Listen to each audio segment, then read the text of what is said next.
Hey, what's up? This is Chosen, and this video is going to be a champion guide for Jareg, so let's get into it.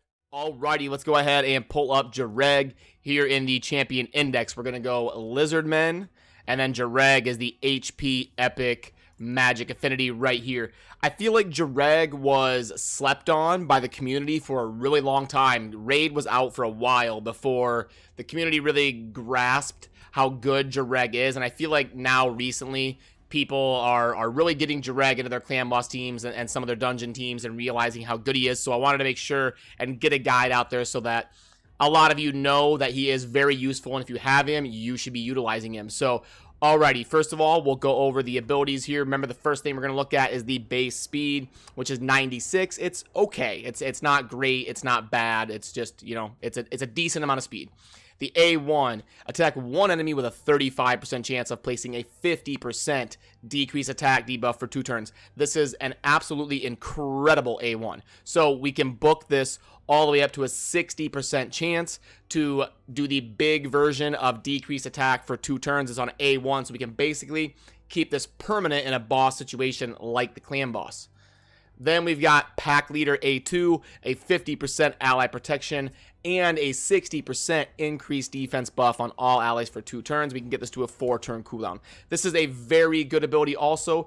This can basically make him a tank. We get an ally protection and then increased defense of all of our allies. So he'll pair really well with your counterattack champions. He'll increase their defense, which helps them with sustain and damage. You know, people like Valkyrie, and Martyr specifically, and also for champions like Tyrell, increasing the defense to, boost your team's sustain and damage. We got a passive that places a 15% continuous heal buff on an ally for 1 turn whenever an ally loses 20% of their max HP in 1 hit. So a very good ability there to help you just kind of generally sustain.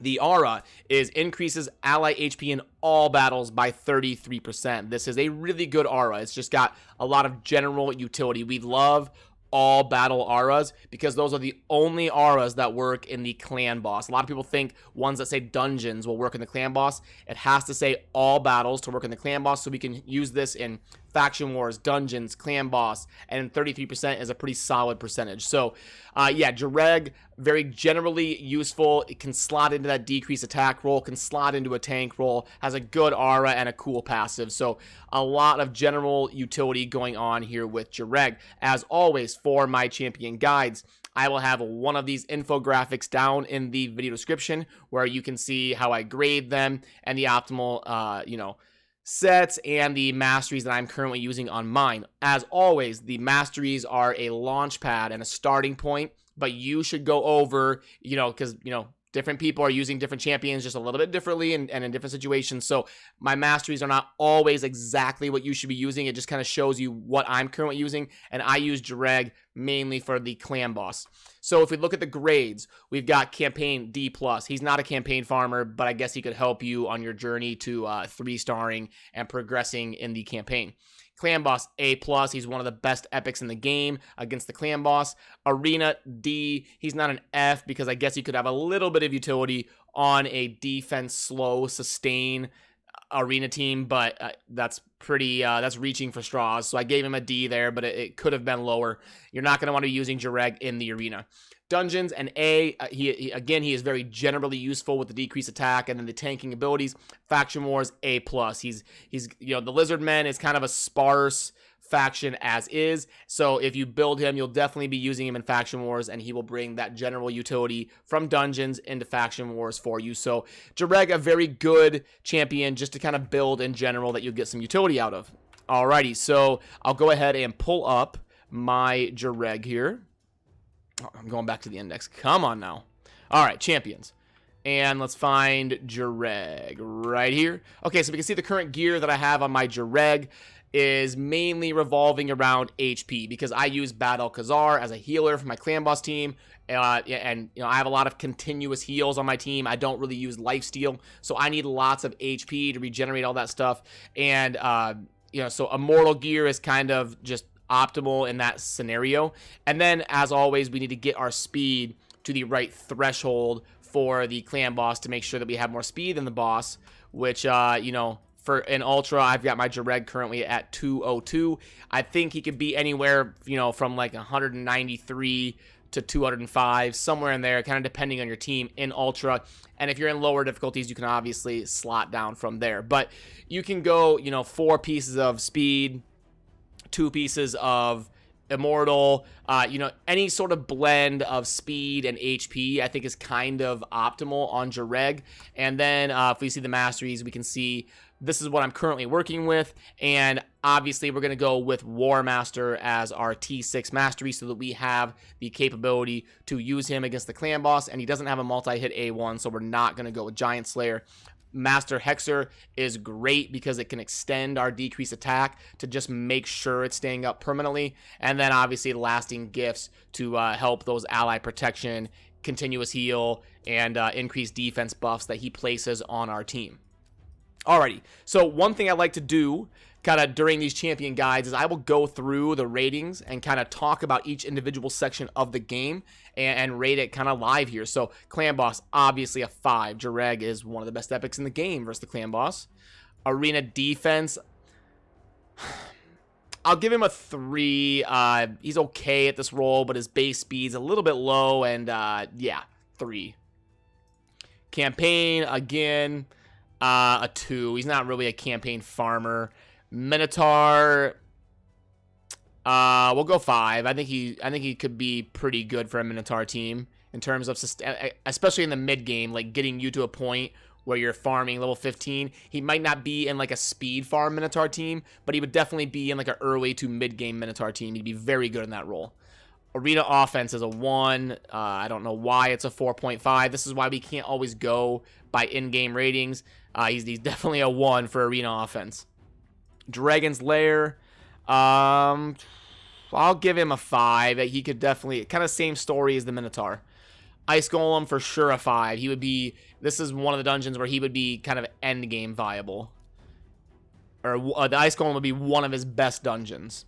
Void Keep, it's more of a speed farming scenario.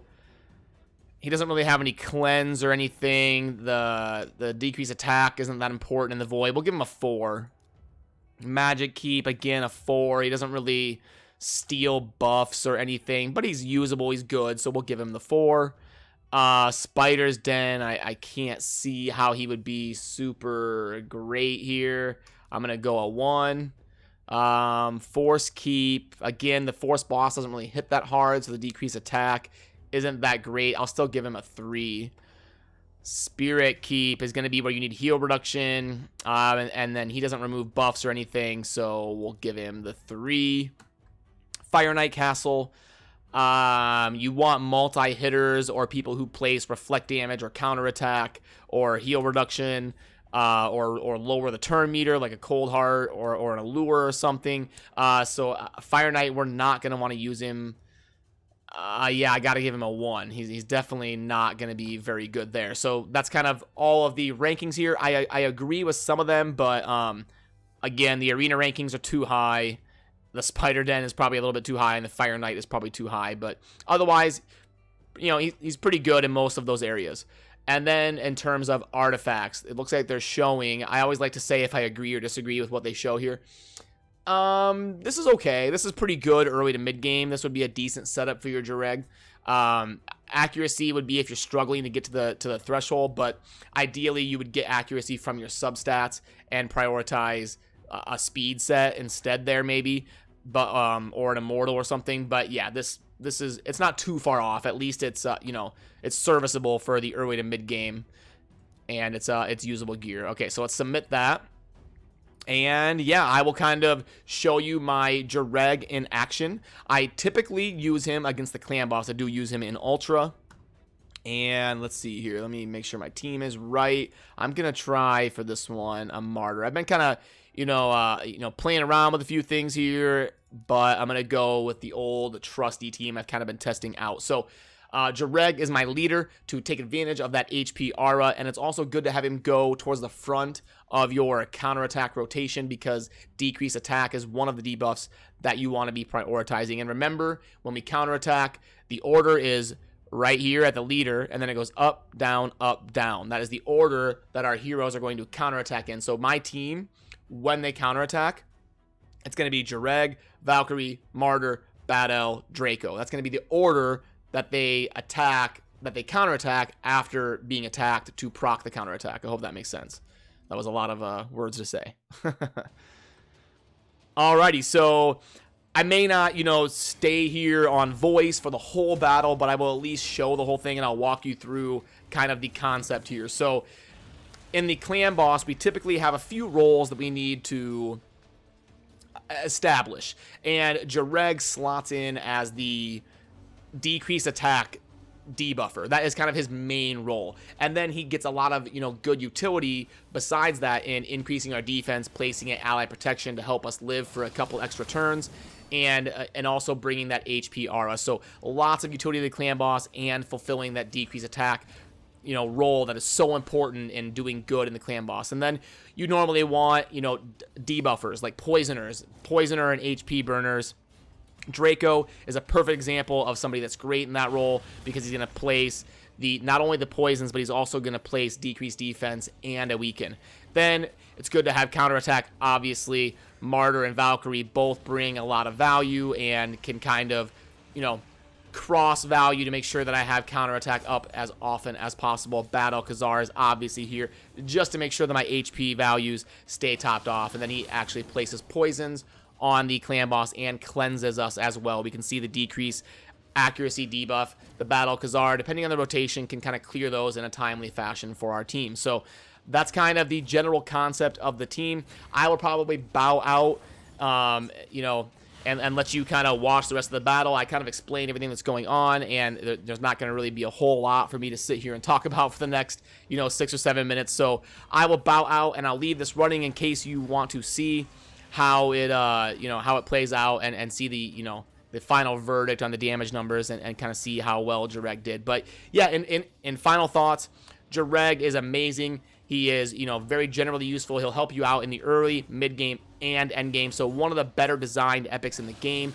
Definitely worth 6-starring. And one thing that I didn't mention in the video when I was going over him, he has a pretty low book count. So we're getting lots of book value in terms of spending epic books on him. I think he only takes like 7 or 8 books to max out. So, we'll see epic champions that take like 15, 16 books. So Jareg is on the lower end of book requirement, which is another big thumbs up in his corner. So yeah, if you have any questions, drop it down in the comments. I'll do my best to help you out. And remember, I do have the infographic down in the video description that you can take a look at if you, just want that nice handy little tool that kind of has all of his information in one little piece there. So yeah, as always, thank you for watching. Have a good rest of your day.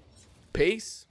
Hey, what's up? I'm back. I just wanted to point out slight change of plans because this ended up being a battle that I had to leave early. So I didn't want to overkill the boss. If you're still here, thanks for watching the whole thing. But yeah, basically we can see here that my damage is 75 million. I don't want to do too much damage to overkill the boss. You can see here the max chest is at 70 million. So any damage that I do over 70 million is damage that my clan mates don't have an opportunity to do. So because of the fact that I'm already over 70, I wanted to end it early. But if you're curious, that team usually does about 20 million on auto in Ultra Nightmare. So yeah, thank you for staying for the whole video and take it easy. Peace.